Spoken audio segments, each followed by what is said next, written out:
ভাবে দেখা যাক বক্স বল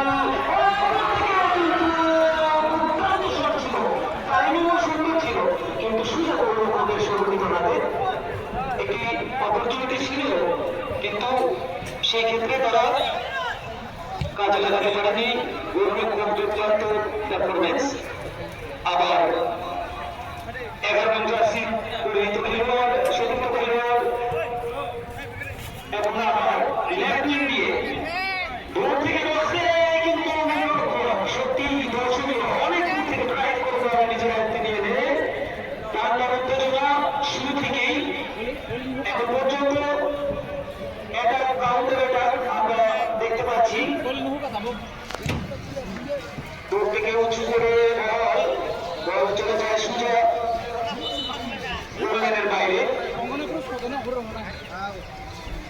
আমাদের রেফারি হিসেবে দায়িত্ব পালন করছেন জাতীয় বাহিনীর রেফারি এবং অ্যাসিস্ট্যান্ট রেফারিকে আজকের ম্যাচে পরিচালনা করছেন।